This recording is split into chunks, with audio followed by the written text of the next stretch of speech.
baka hihigit ay wala.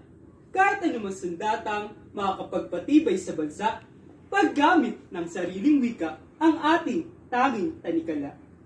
Magandang buhay at pagpapala. Nabigyan ako ng pagkakataon upang maipahayag ang sarili sa pagtaludtod sa mga nag-uumpugang puwersa ng idea at pagsasapagtaha sa kasaysayan ng wikang pambansa, partikular sa bahagi ng uniberal na estado ng bansa. Mga minamahal kong mapanurit tagapakinig at sa nagpipitagang lupon ng inampalan, isang makasaysayang araw sa ating lahat. Kung babalikan natin ang kasaysayan, lalo na sa panahon ng ating pambansang bayani na si Gat Jose Rizal, ginamit niya ang wika sa pamamagitan ng pagsulat bilang sandata laban sa mga dayuhan.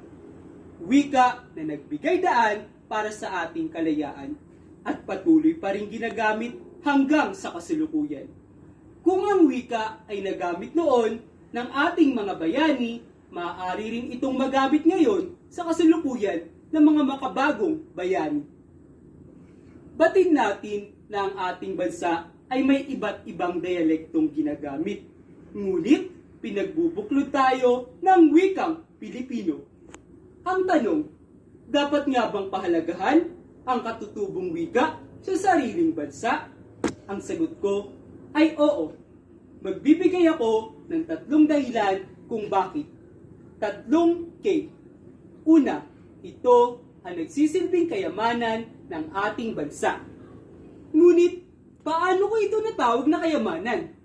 Dahil ayon sa Komisyon ng Wikang Pilipino, tayo ay mayroon 150 wikang katutubo na pinagkaiingatan ng ating bansa.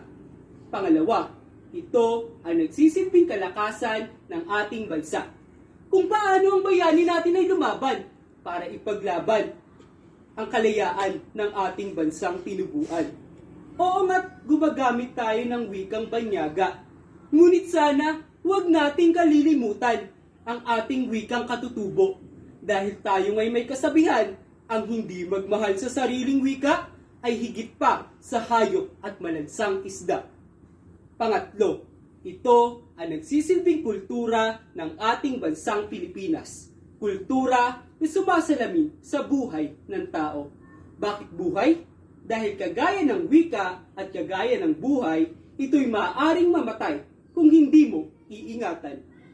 Sapagkat tayo, ako, ikaw, tayong lahat, tayo ay may responsibilidad sa pagpapalawak, pagpupunyagi para maibahagi natin sa iba ang karunungan.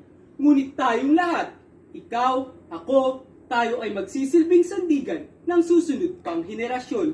Kaya't tara na, sama na, sali na, sama-sama nating abutin ang kaunlaran gamit ang wikang katutubo, gamit ang wikang pambansa, dahil tayo ngayon ay ang kahapon ng bukas.